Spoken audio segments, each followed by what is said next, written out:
Okay, let's open in a word of prayer. Lord, thank you so much for this wonderful day and the weekend. We can celebrate the 10th anniversary of Fellowship Bible Chapel, and praise the Lord for Mike Clapham's great message, the first hour, about the restoration of Israel.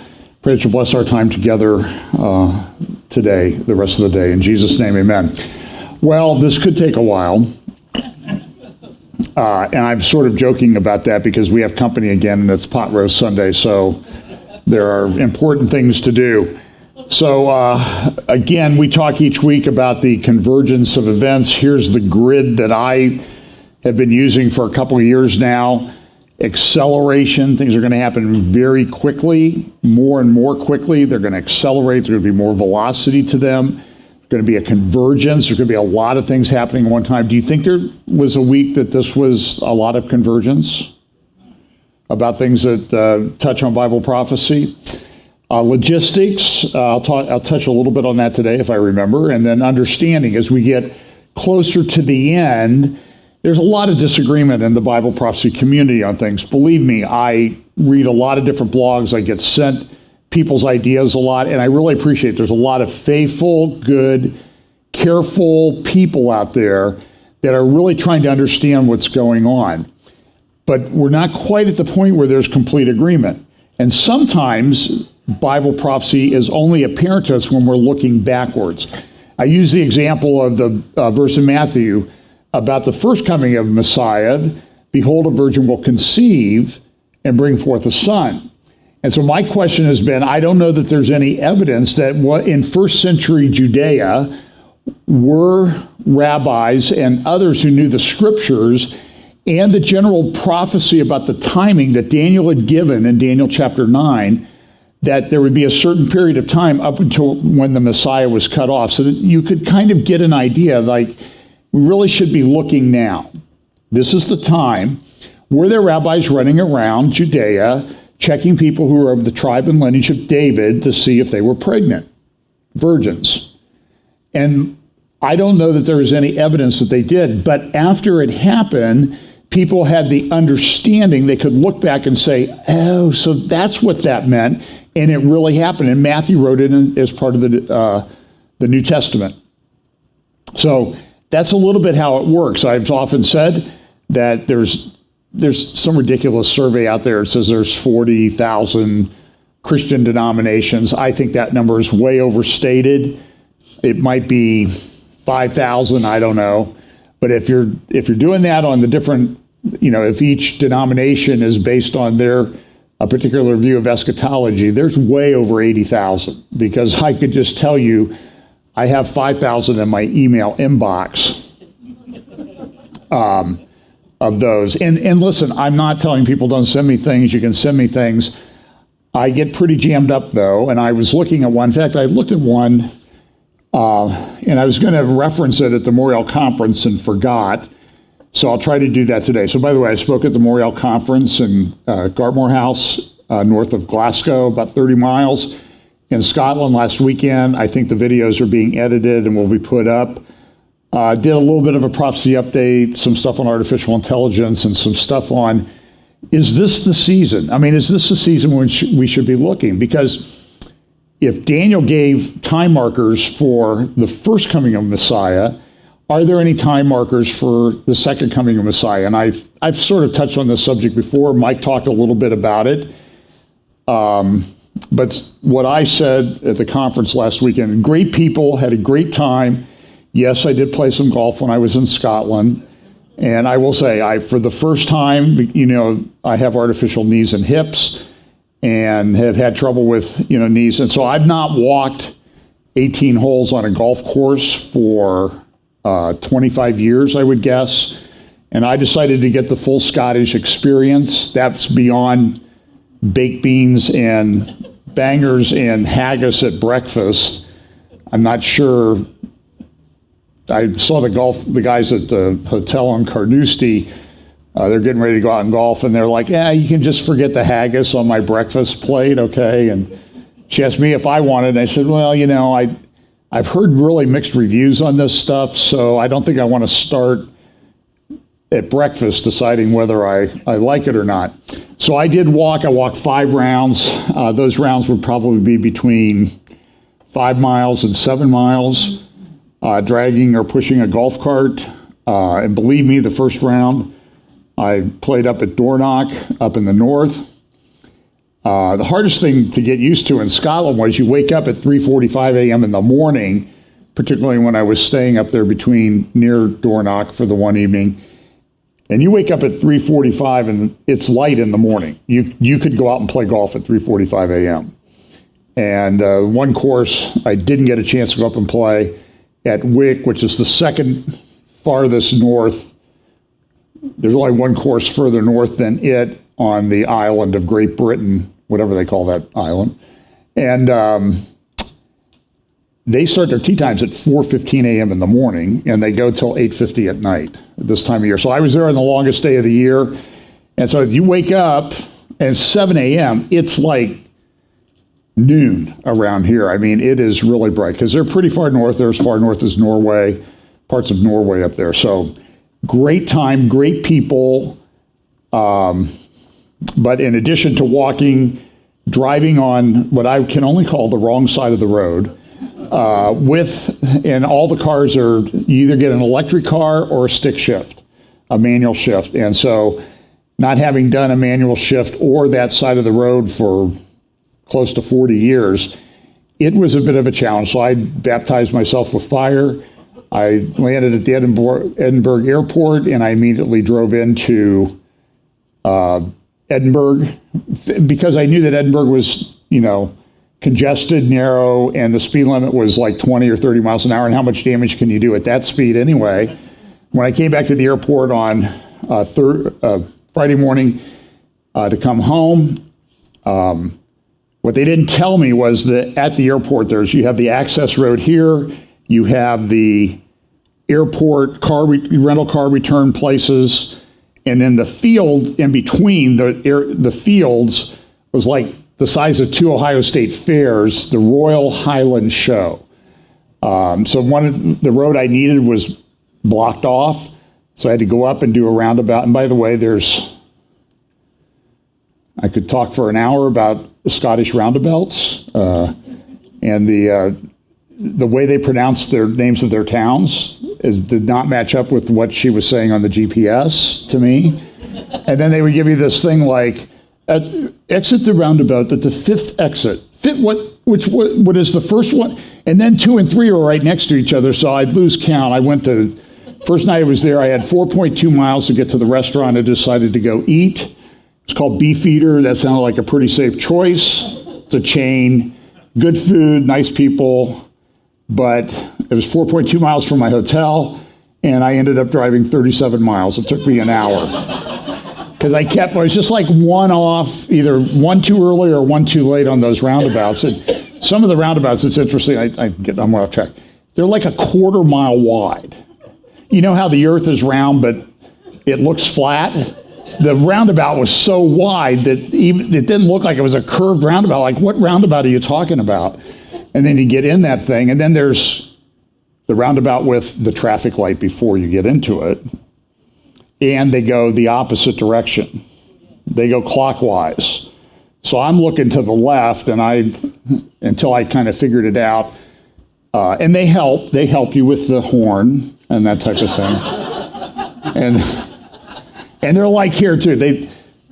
I'm a zipper merger. Do you know what a zipper merger is? This is the correct way to merge. When there's a construction zone, you talk to a traffic highway engineer, which I have. And down here in Delaware, they have the greatest road sign in history. It says, use both lanes to merge point. Because if they wanted you to get over 8 miles back, they would have put the merge point back there. So they were like 3 miles. I get in the right-hand lane, and I just drove up to the merge point like you're supposed to. It kind of upset one guy, pretty much, particularly when he, at the next roundabout traffic light, he was ahead of me and then got out of his vehicle to sort of tell me I was doing things incorrect. And some of these rugby guys, they're big, gnarly looking dudes, let me tell you. And rugby is big over there. But And so roundabouts are different. Like in Dublin, Ohio, they make them like little parks and gardens in the middle of the roundabout. There they do that sometimes. Sometimes they just put a little bit of a raised white circle in the middle of an intersection. And then you get into the small town, they paint a white dot in the middle of an intersection. And when you're on top of it, it's a roundabout. And then sometimes it looks like they just spilled can of paint on the pavement. It's kind of this Salvador Dali Rorschach test type thing. And I guess that's a roundabout too. But we talk about this. So we know as we get closer to the end that there will be understanding. We'll have things that are much more understandable. This is my view of how the seals open. You see the seals open and they increase and they go out. And the real effect of the seals is they sort of reach their apex around the time of the return of the Lord. So, for example, you will hear some Bible prophecy teachers say, well, in the first 4 seals, half the world's population dies, or the first 5 or 6 seals. And I don't agree with that. First of all, the 4th seal, it says he's given power over the quarter of the earth to execute, okay?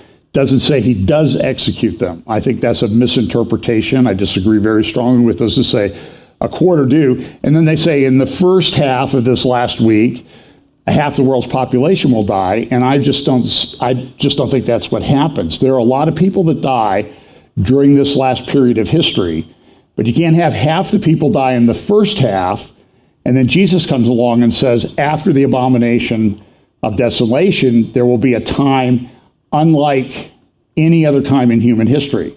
So if half have died in the first half, how can you have a worse time in the second half? You follow me?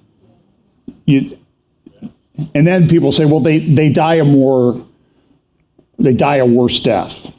Okay, to me, dead is dead. And you can argue about roundabouts, but there are certain things you shouldn't argue about. But that's my view.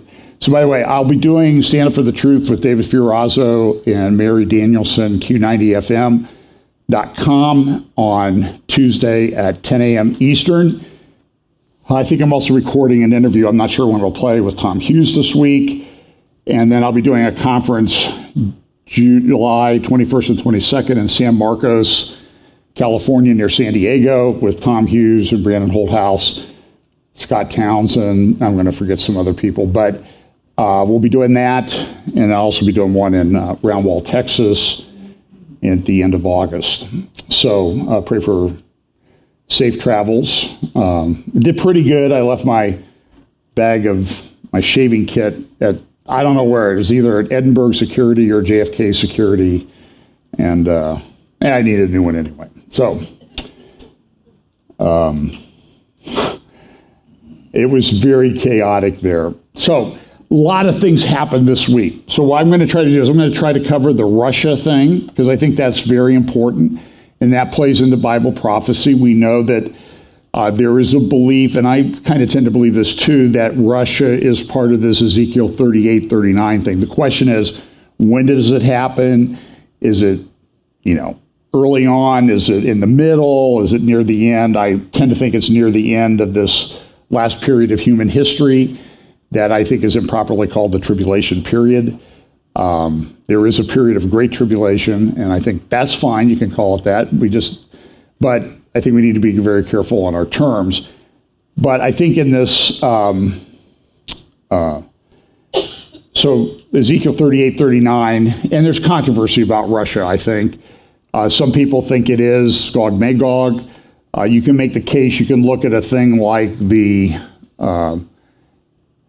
I would call it sort of semi-contemporaneous, or in the sense that it came not too long after Ezekiel wrote, Ezekiel 38 and 39, the book of Jubilees. You can actually find that online.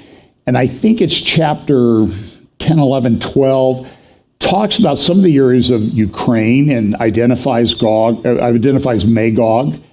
There are, for example, the Great Wall of China was known for a time as the ramparts of Magog. So that kind of gives you the idea of where people thought this Magog was, and they may not have had Ezekiel to look at to try to fit it into today's geopolitical context. And understand, too, that these scriptures are written with the names and people groups that happened at the time. So then the question becomes, well, is this people group, Magog, what if they immigrated to America or something like that? That means that we have to look at America. And I don't think that's the correct way. I think it was looking at geographical regions relative to the time that the scripture was written. So you can even look, like I said, in the book of Jubilees, and you can actually find the river, the Dnipro River. I can't remember how it's referred to, but in Ukraine, that's been in the news a lot with the dam that appears to have been blown up in a very technical way. The New York Times actually did a very good article on that this week, and I know people hate it when I cite the New York Times, but sometimes they actually do pretty good stuff, and they did a pretty good analysis, and of course I don't have anything to show you about that. And that sort of leads me to believe that it was Russia, but then people make the argument it was Ukraine, and then everybody gets into a big argument, and they unfriend you on Facebook and that type of thing because you don't agree with them. So time will tell who it was, but I'm going to talk about Russia. I'm going to talk a little bit about some of the things going on culturally. If I have time, I'll do a little bit on AI, but I don't know if I'll have time to do that today because it's, as I said, it's Pot Roast Sunday. So there are things that are more important than the end of the world. And so let's talk about Russia. So what happened was that Prigozhin, the head of the Wagner group, came out this week. This is from the Financial Times Friday. And it's interesting. This thing blew through here like a Midwest thunderstorm blowing through town. Or like the day I was playing golf, I felt a raindrop. All of a sudden, the wind pumped up to about 45 miles an hour. And all of a sudden, it's just this wind, the rain's going sideways. I'm soaked. I don't even have time to get in my golf bag to get a shirt out or anything to put on. And then it's gone in 10 minutes. And that's sort of a picture of how this thing went with what appeared to be a coup in Russia. So Prigozhin came out, the head of Wagner, sometimes called Putin's chef, because he had a catering company. And I know, how does a catering company end up with a private army of 50,000 people and involved in many countries? But he came out and he said, listen, Putin was tricked into going into Ukraine, and this was done by Sergei Shoigu, who's the Minister of Defense, a general in the Russian army. And he did this because he wanted to get a conflict going that would allow him to be promoted to the rarely used title of marshal in the Russian army. Now, I will tell you, and I know people will disagree with me, Russia, we can talk about Ukrainian corruption a lot. That certainly exists, but Russia's pretty corrupt too. Putin has been supposedly a public servant for over 25 years, and one of his homes is $1 billion home on the Black Sea. So you tell me how he does that on a public servant's salary and explain that's just normal. It's not. It's corruption. And so there's a pretty good belief that at least a third or 2/3 of the Russian defense budget goes to pad people's payrolls and bank accounts all over the world in like Malta and other banking havens around the world. And Shoigu would be one of the guys that's on top of this. And so he skims off the top. It's not too dissimilar from the way things run in Iran. What they've done in Iran for many years is, for example, the Ayatollah Khamenei probably controls a fortune of $50 to $100 billion, which would make him, if he had it in his pocket, one of the richest people in the world. And what they do then is they parcel off businesses and that type of thing to the Iranian Revolutionary Guard and this group and that group, and they fund themselves through the businesses that they run. Very similar to how it happens in Russia. It's a totally corrupt system, but like America's, like, we're so perfect, right, on government corruption. It's pretty shocking what goes on in this country anymore, and that's for a whole nother update. By the way, any of the subjects I talk about today, I could do an update on for a couple, 3 hours and not cover the subject. So as I said, I'm sort of joking when I say this could take a while, but because it's Pot Roast Sunday, okay.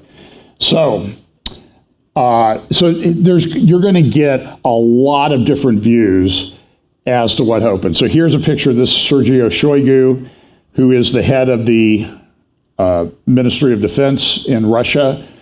So here's for today, the Sunday Times in London said Putin was humiliated by the mutiny. I just will tell you up front that whatever, I heard people making instant analysis.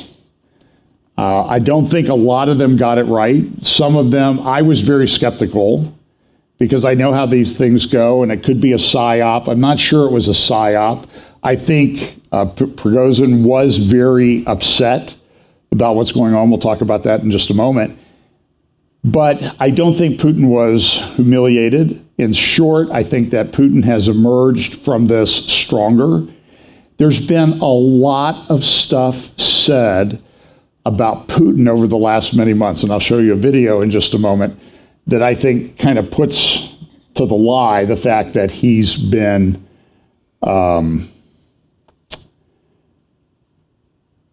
humiliated. To tell you a little bit about the Wagner Group, these are a couple of their logos.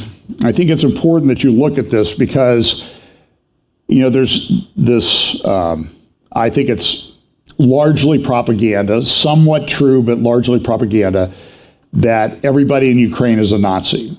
I know people in Ukraine, they're not Nazis, and they disagree strongly with that.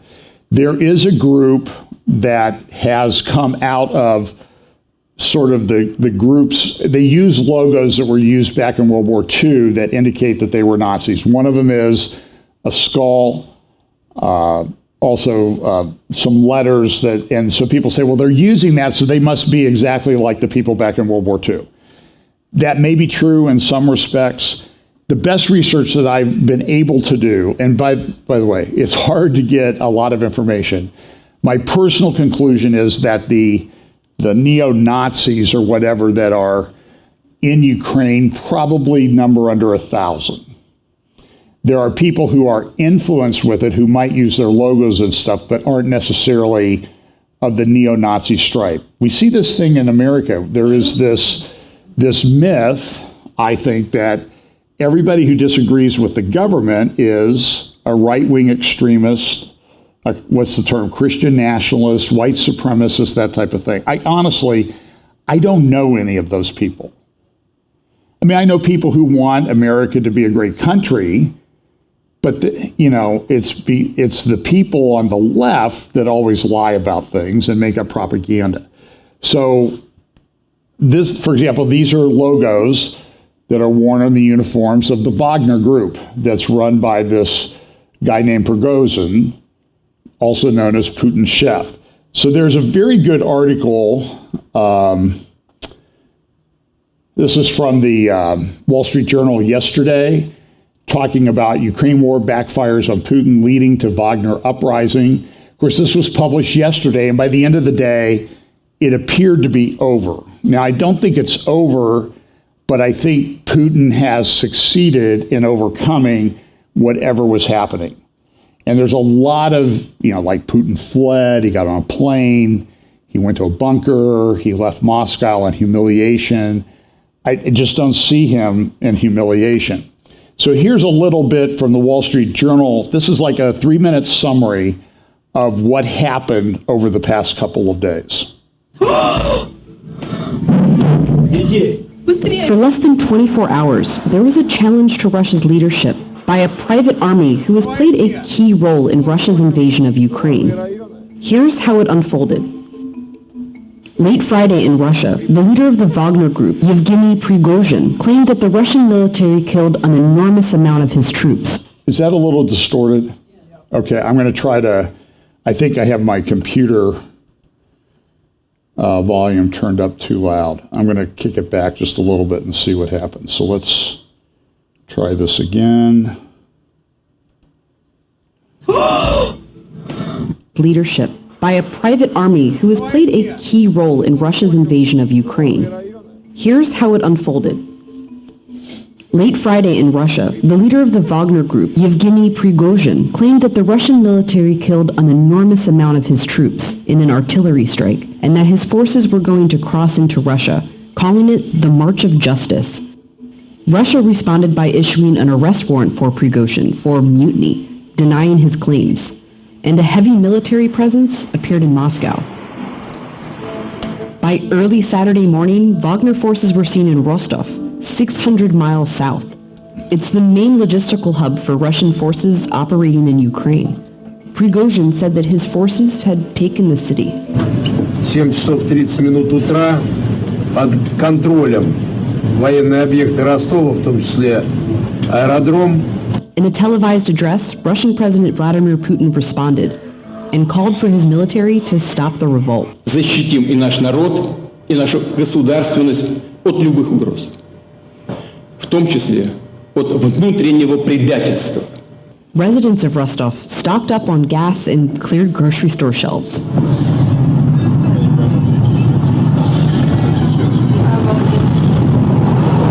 Meanwhile, Wagner vehicles were on the move.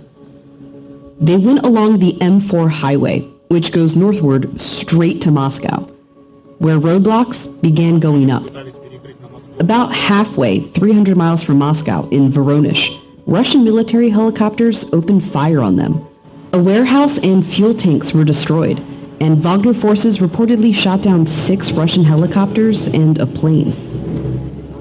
Wagner forces continued to move north, but by the time they were within 125 miles of Moscow, a deal was reached. Понимая всю ответственность за то, что будет пролита русская кровь с одной из сторон, мы разворачиваем свои колонны и уходим в обратном направлении в полевые лагеря согласно плану.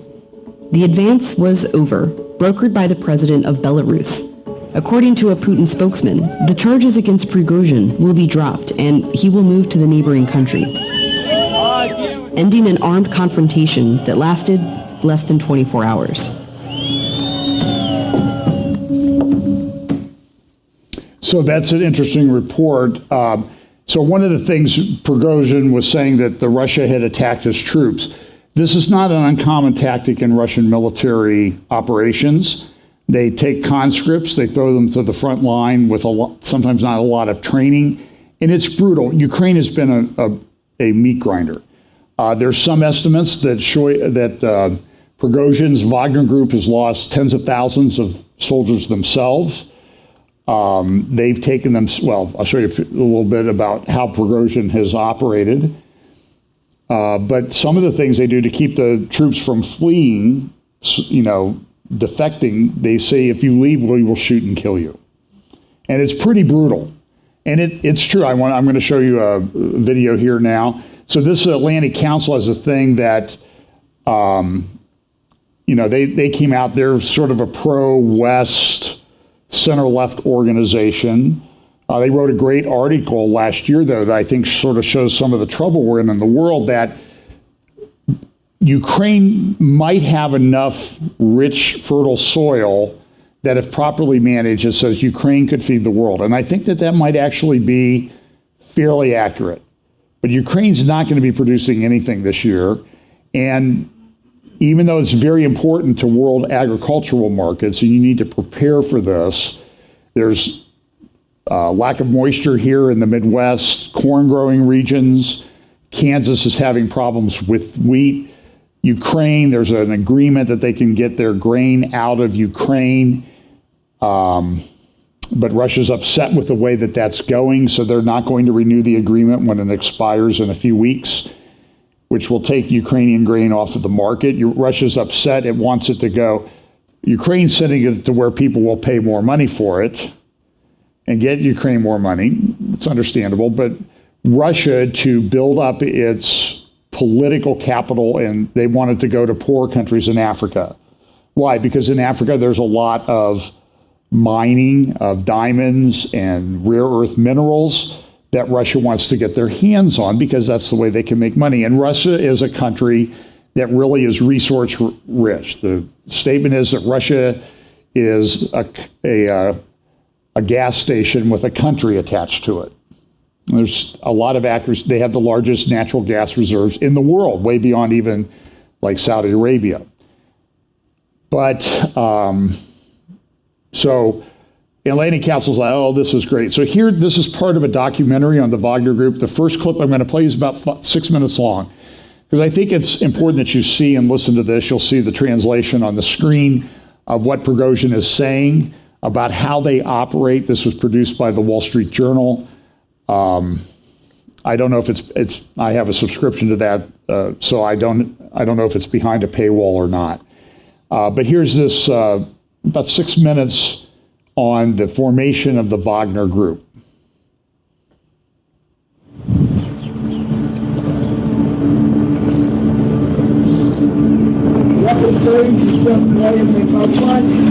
Наверное, слышали, ЧВК «Вагнер» называется. У вас есть кто-нибудь, кто может дать десятки срока отсюда в зону выпущить? Я вас живыми. This is at a prison in Russia. Всегда живыми возвращаю.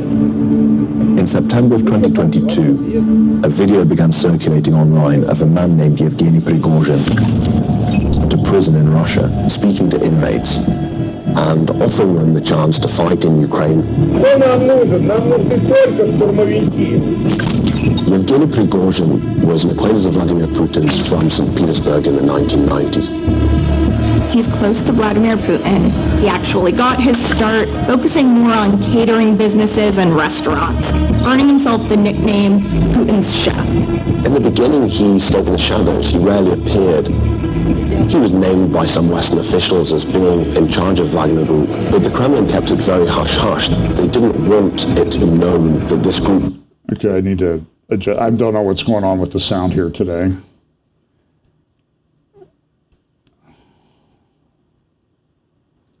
Okay, let's try this again.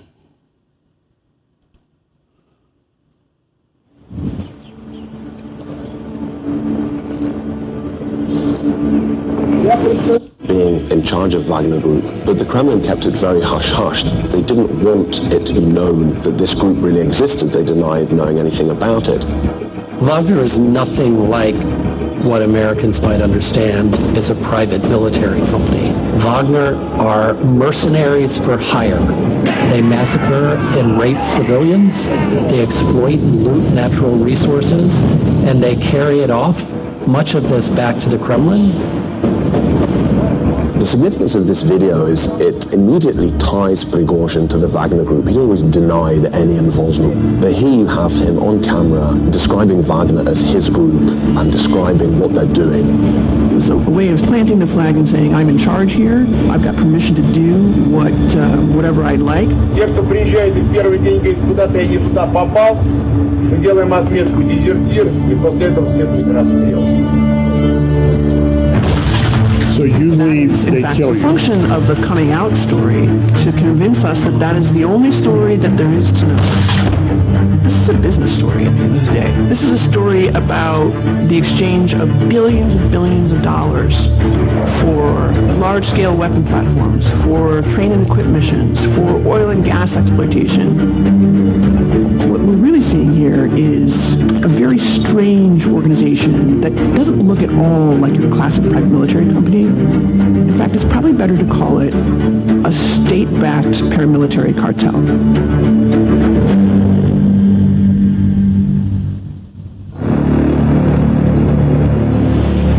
Very risky soldat? Are you a Russian soldier? Very risky soldat? The shadowy pro-Russian forces here violently took over government facilities. The Russian mercenaries were from the Wagner Group, the Wagner Group. The Wagner Group, a shadowy security firm linked to Yevgeny Prigozhin. The tentacles of Wagner spread across Africa, Syria, and Ukraine. They relish in their brutality. Nothing could be more appropriate than designating it as a foreign terrorist organization. Could someone like Prigozhin ever actually threaten Vladimir Putin's hold on power? It is absolutely unclear how this will end. So this is the title of the Wall Street Journal documentary, Shadow Men, Russia's Secret Force. Это жетон мой. This is a former My name member is of Marat Wagner. Gabidulin. I am former Wagner fighters. Группа Вагнера первоначально была создана как инструмент нетрадиционной войны для того, чтобы соблюдать условия правдоподобного отрицания. Затем посредством нескольких перерождений, трансформаций. In the 10 years since its founding, the Wagner Group has evolved from a small guns-for-hire operation into a sprawling network of businesses that has been active on 4 continents. This is setting up a broader network of infrastructure where Wagner could potentially surge presence in response to a given opportunity or threat. And also, it creates the opportunity to sort of lily pad their influence from one country to another. Wagner currently has approximately 50,000 personnel deployed to Ukraine, including 10,000 contractors and 40,000 convicts. President Putin wants Russia to be a great power again. He wants it to have control throughout not only Europe and Asia, but also in Africa and other parts of the world. He's been able to send in his mercenaries through Wagner to do the dirty work.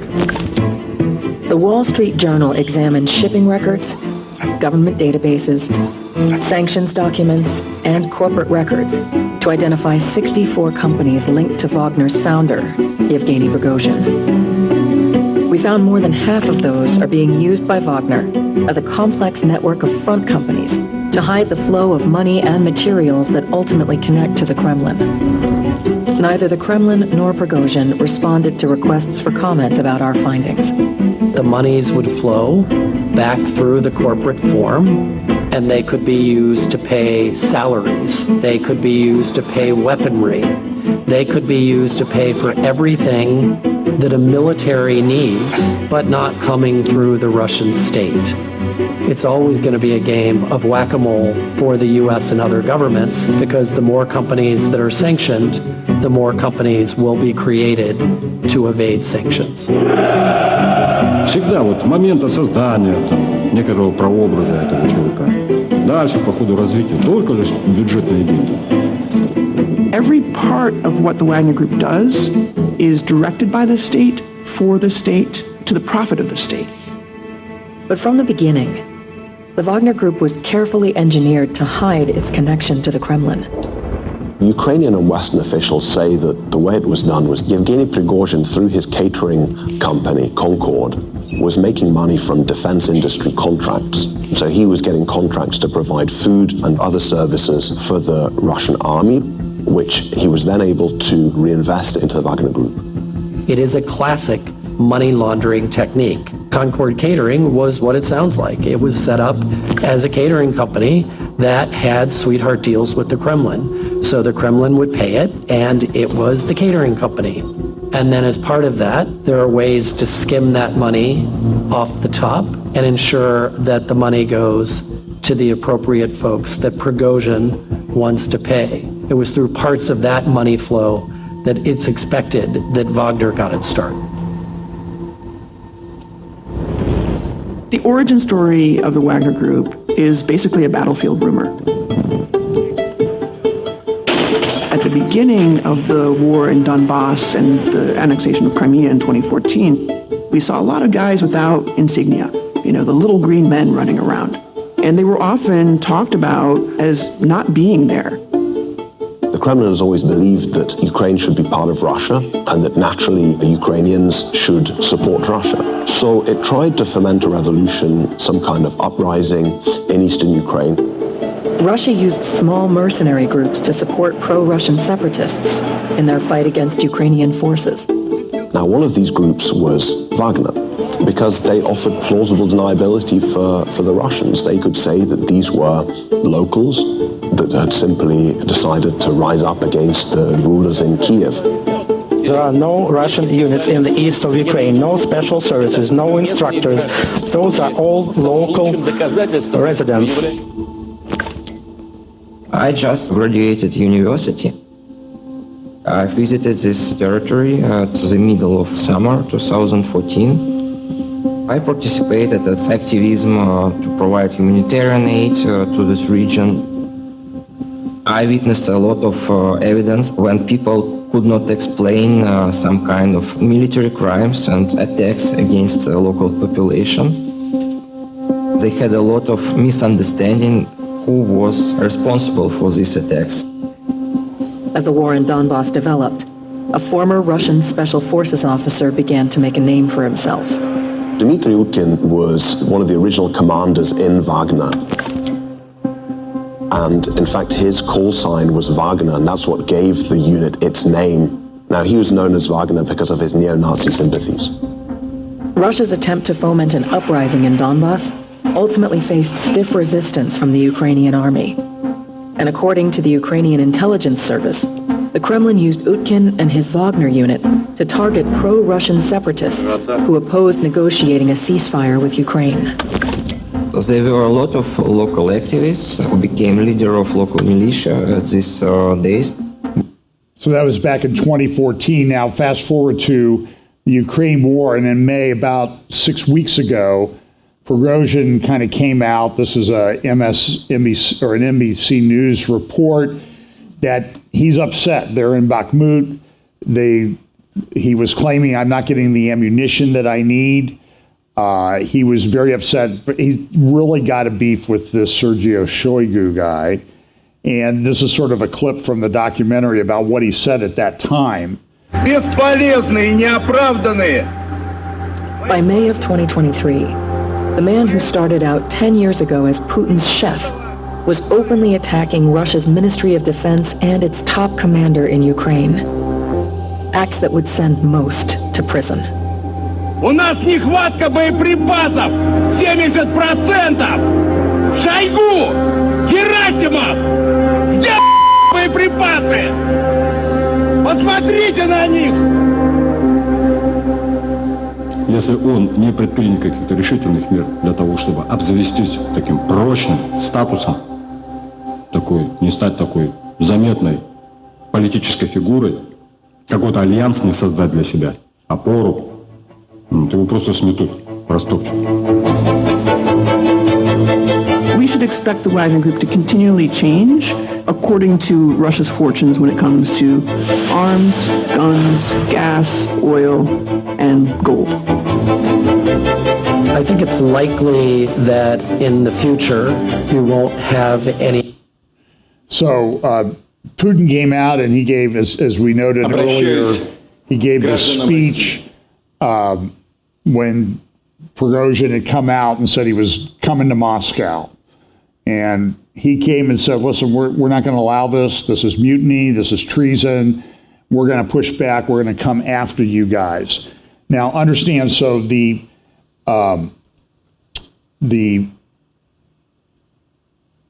so there's a lot of things that have been said about Putin. He's got cancer. He's dying. He's in bad shape and that type of thing. Here's the beginning of the St. Petersburg Economic Forum. I'll just play it while I talk a little bit. I'll turn the sound down. This took place in St. Petersburg, Russia last week. Mostly small developing countries attended. I think China, everything. But look at the imagery that they use to promote this. This is one of the big economic conferences in the world. The biggest ones being the World Economic Forum, the World Government Summit that takes place in Dubai, in the United Arab Emirates, the Financial Investment Initiative or Institute, Financial Investment Institute in Saudi Arabia, and the St. Petersburg Economic Forum, sometimes called SPIF. And maybe it's SPIEF, St. Petersburg International Economic Forum. And so Putin was there, and so you could see he gave a big speech. I don't have time to go into it. He talked about, how Russia's been wrong and what Russia's going to do, that type of thing. Putin has a very different view of the world than people in the West. And just as people in the West have a very different view of other people in the West. But you can see how Russia's using this chessboard imagery at the beginning of this thing. And so Putin, he does a speech at this thing, and you can see that, you gripe about me, so let's see when he gets up to speak. It's about 4 minutes into this thing, he continues to speak. Then he gets down on a panel. And so for a guy who's like on his last legs, here he is. This is an hour, 36 minutes into the program. And here he is 2 hours and 52 minutes into the program. So this stuff that, Putin is on his last legs, I think is just nonsense. And you watch this thing, it doesn't even look like he gets up and goes to the bathroom. So, he's got, I think he's about a year older than I am. So for a 70-year-old guy, he's got great control of his bodily functions. And so Russia and Ukraine both have this massive demographic problem. I've talked about this a lot. People think it's irrelevant. It's relevant in the sense that they're not going away anytime soon, but they're dying off. And they have a problem, particularly among military-aged males. So this is the Russian demographic profile. And so you can see in this area where you get in the age of 20 to 45 or 50, you can, well, that's Ukraine, I'm sorry. This is Russia. So in this area here where they would be 20 to 50 years of age, Russia still has a fairly good people to draw from. But a lot of that's because of immigration, particularly Islamic immigration into Russia. I've showed you reports from Foreign Policy and Foreign Affairs that Russia has a demographic problem. Putin's Muslim problem. That was an article back in 2015 in Foreign Affairs, and maybe it was Foreign Policy. One of those two publications that I subscribed to. And at the time, they said that the population of Moscow was approaching 25% Muslim. So what does Putin do to keep the Muslim people at bay? Remember, he had a massive problem in Chechnya remember the school that was taken over by the Chechen Islamic terrorists, and several hundred or 400 or 500 people were killed, children. It was brutal. It went on for a while. It was just brutal. Well, Chechnya was rebelling at the time against Russia, and the head of the Chechen Muslim militia was very much anti-Putin, but eventually he resolved things with Putin, or Putin resolved things with him. I'm not sure how it worked. I'm not sure what Putin would have done to get him on his side. And then the guy that was the warlord that headed that up died, and his son took over, a guy named Kadyrov.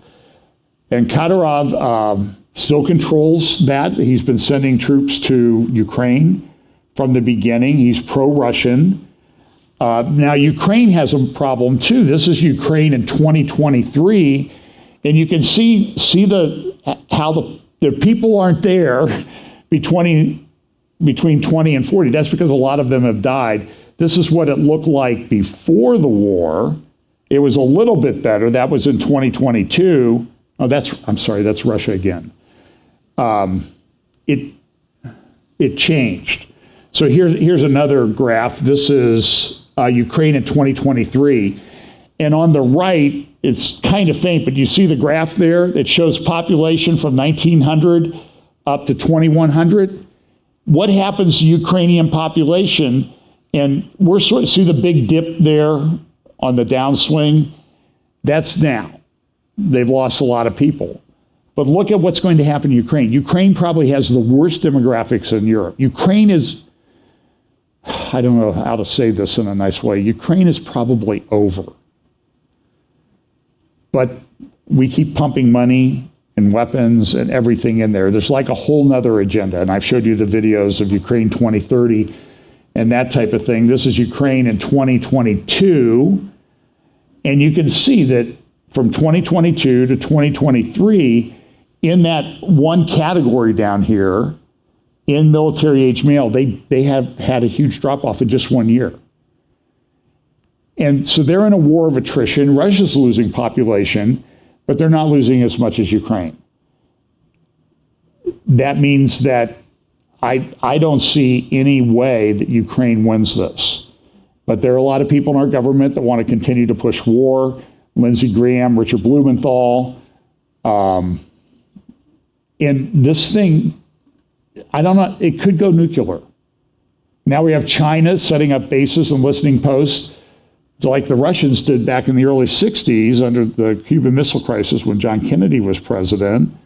Now China's doing that. Russia's threatening to use tactical nuclear weapons. It's threatening that we will go nuclear.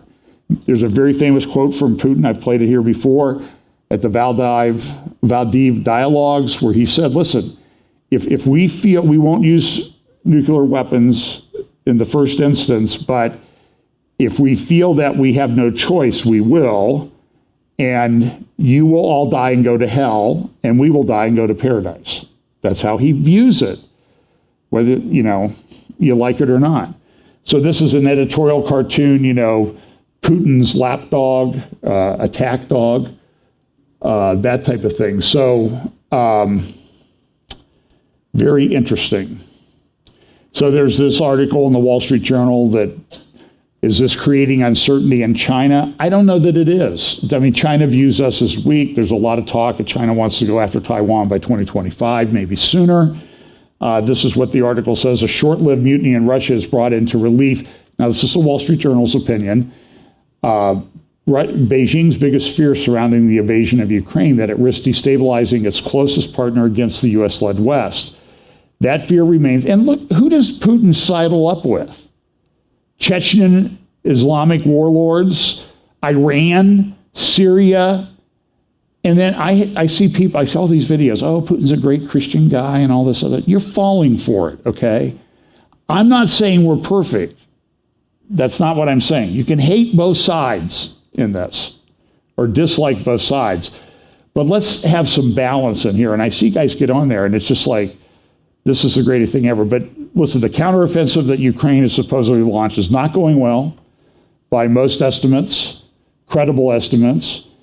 Russia has fortified lines of defense, and they may back off, and the Ukrainians go in and take over the area.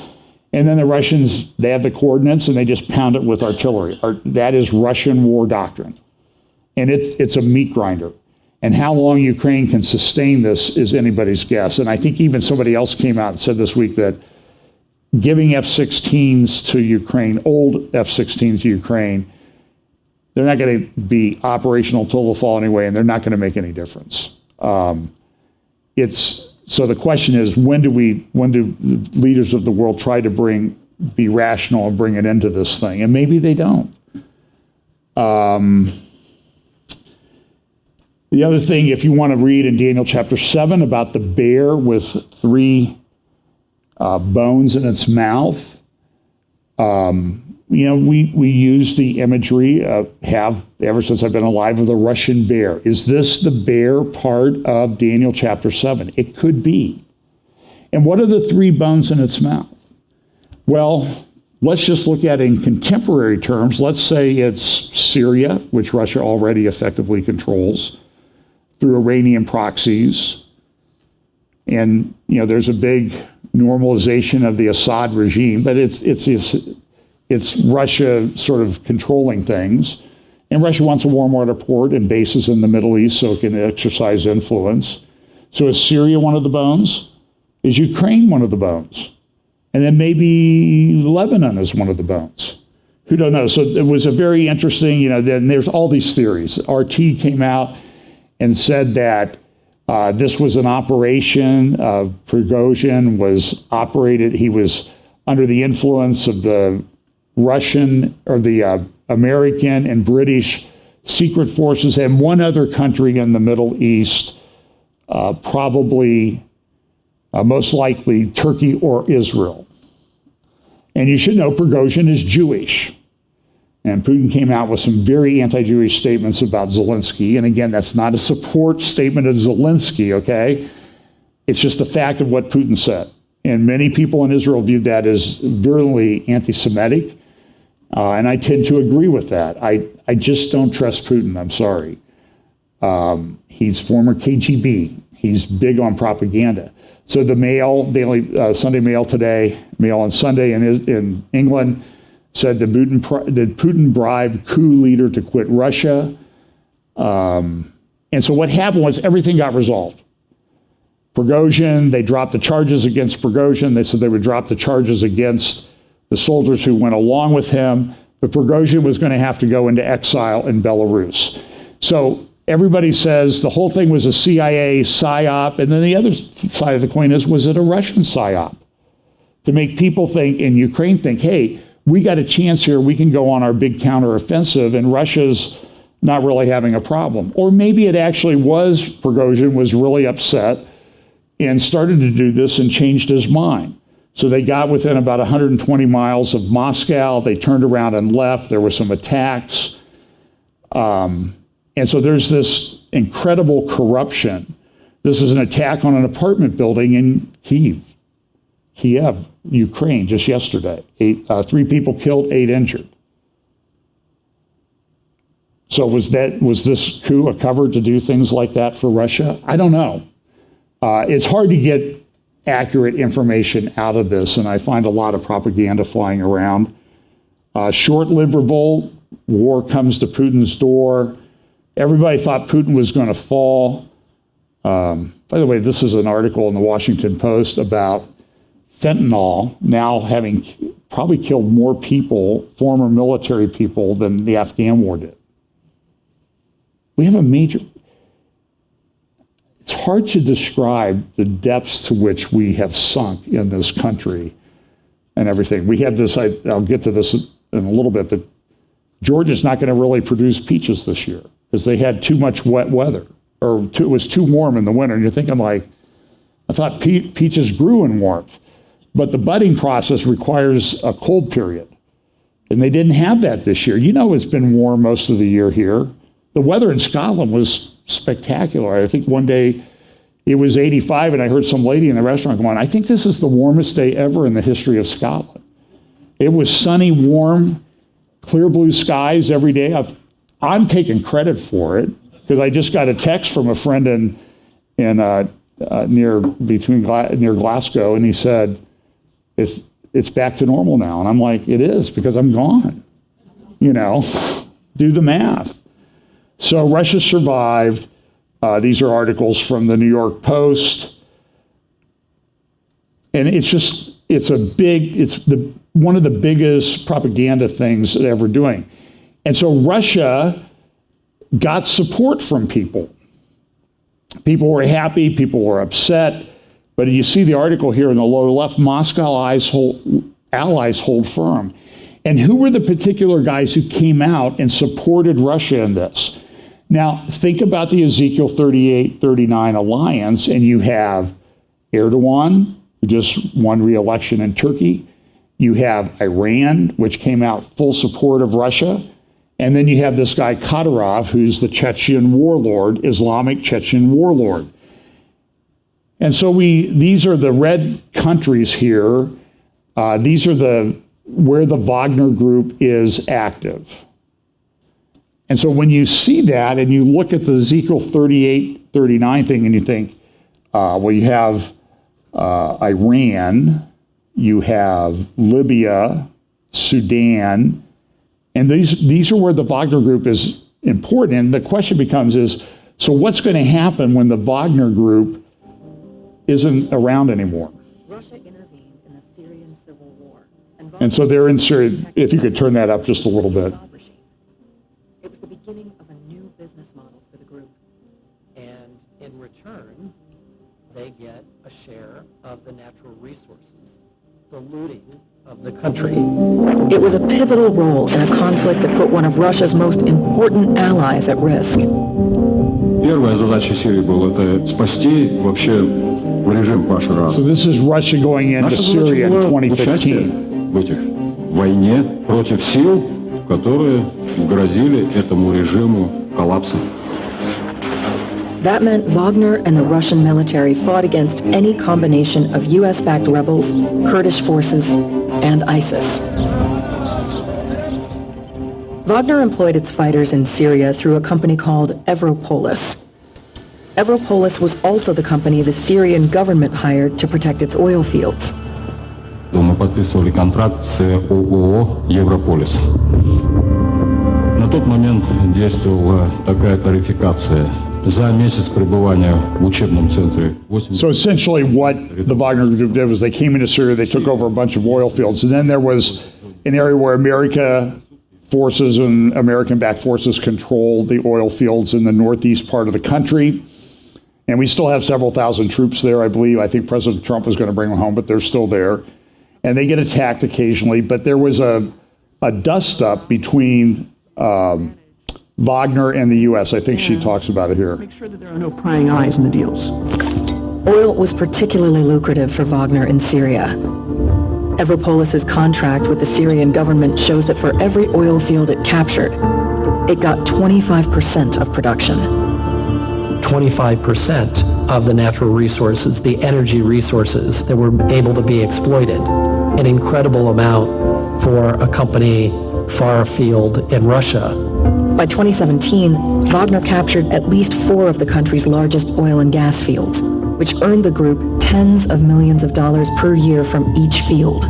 Make sure that you secure the oil and gas, get it before the Americans get it, or get it before the Kurds get it, but get there. That was the objective. Al-Shair gas field in Homs is one of the largest in Syria. In 2017, Wagner worked with the Syrian military to defend it from ISIS. Many of the Syrian troops had been forced into service by the Assad regime. During a battle with ISIS, some of those Syrian fighters tried to escape. Wagner found one of them and decided to make an example of him. His name was Mohammed Ismail.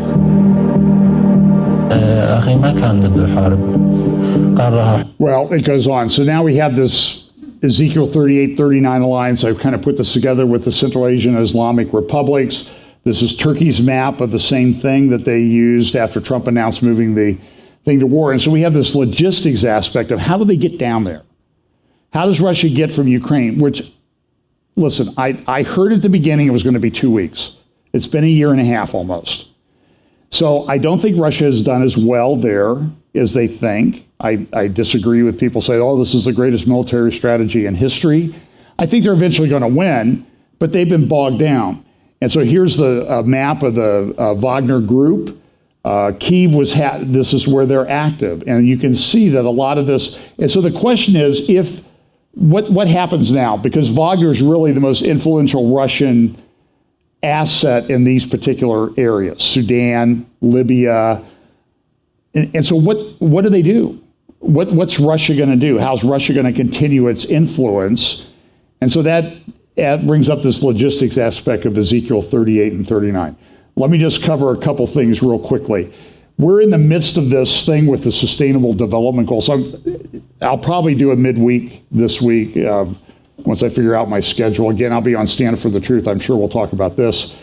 The Sustainable Development Goals. There's an SDG Summit 2030. We've talked about this. Look at the colors that they use.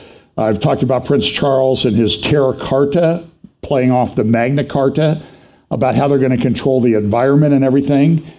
And this is this imagery from the Davos meeting in 2020 with Charles. And then this is from Charles' own website. And, so it's sort of a play on the crown of the Sustainable Development Goals, and it's an angel's halo. This is all, to me, very creepy. And he has a big part of his website dedicated to this. And I'm aware of the theory that he's so people think he's the Antichrist. Time will tell on any of this stuff.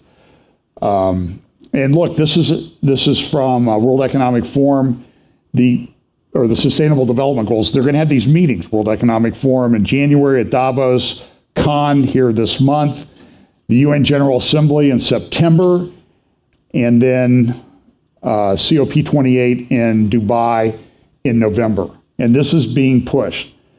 I need about 5 minutes. I really have to get out of here because we have family coming over. So this is, but something I wanted to end with, and I have a whole bunch of Middle East stuff I'm not going to get to this morning. And so listen to Stand Up for the Truth and watch for my midweek. It might be early midweek. It might be late middle midweek. It might be late midweek. You know, midweek to me is like between now and next Sunday. That's how I identify midweek. So this came out. So this is a Times of London report. Teachers ignored us over our trans daughter and hid her hormone use. How did this happen? This is demonic and evil. This is a report that just came out from the United Nations. Freedom of religion or belief not incompatible with equality for LGBT persons. This is the UN expert report. You can download it at the UN website. Just look for freedom of religion or belief and freedom from violence and discrimination based on what? Sexual orientation and gender identity. So what do you see them melding together here? Religious freedom, but it has to be tempered with this non-discrimination. So what do you think they're going to do with this? And there was a summit this week where they're talking about disinformation. You say something against this, it's going to be considered disinformation. They are often marginalized, stigmatized, this is what the expert report says from the UN, and excluded from religious communities simply because of who they are. He said religion or belief systems are often deliberately placed in antagonistic positions against the human rights of LGBT persons and social and political discourse, feeding the contention that there is an inherent conflict between them. Well, guess what? There is. If you really believe what the Bible says. In some cases, religious narratives have been deliberately used to justify violence and discrimination, often in defiance of the doctrine of those faiths. We're not in favor of violence, but we're also in favor of truth and morality and that type of thing. And this is a big deal. The Biden administration, they didn't appeal an order on transgender surgery mandate.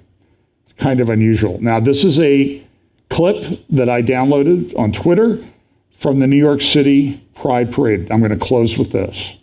I want you to put this in the context of Jesus' warnings that we would be in the days of Lot. It would be like in the days of Lot as to where we are on this timeline. This is 20 seconds. Listen carefully. New York Pride Parade.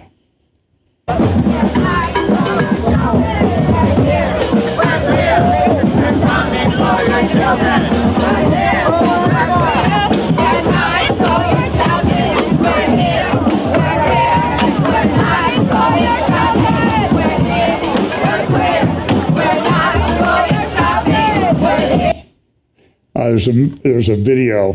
Sorry, I got to get this off of the. That was in, I think, Central Park in New York. One of the parks in New York City. You know, in the Pride Parade in Columbus, it had 200 people the first time it started.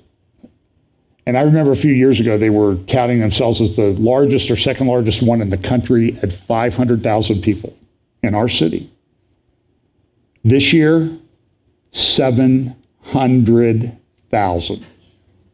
It's on Stonewall's website. People bring their kids to this stuff. I would consider it the GROOMING word.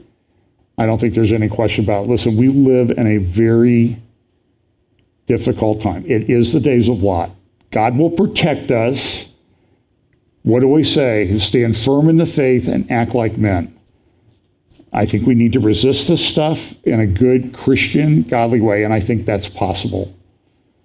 Because there are children to protect. And we need to stand up about this. There's a video out. I know it's produced in part by Jim Caviezel, and I'm aware of all the issues with him, but it's called Sound of Freedom that's coming out. It's about child trafficking. The United States leads the world in this. It's appalling. I've seen some interviews with Jim. It's just unbelievable. So listen, we'll talk about Hezbollah's tents that are popping up along the Syrian border, Iranian proxies. We'll talk about this, and this is kind of an interesting thing that we'll talk about. This is a banner that appeared in Palmyra, Syria this week. I got this from the Memory Middle East Media Research Institute. And you see the flags there, Syria, Iran, Russia, and Hezbollah, all united in alliance. The only one that's missing from that is Turkey. I'll talk about economic issues, of which there are many right now. Drought, food problems, and there's lunatics in charge. There's no other way to describe it. So stand firm in the faith, act like men, okay? So let's pray. Lord, thanks for this day. Lord, we pray that you'll help us to take to heart the things that we've learned, not to be discouraged about them, but to be like Jesus talked to his early disciples and told them that you men ought to consider yourselves blessed because you live in the day that the prophets long to see.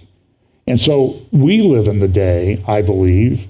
It certainly seems to be the day that the prophets talked about. And so, Lord, help us to consider ourselves blessed to live at this time. Give us strength, courage, the wisdom of the Holy Spirit, opportunities to share the gospel. Help us to remain in strong faith communities with other people as we face these times together. And that whatever we do would be done to your glory. In Jesus' name, amen.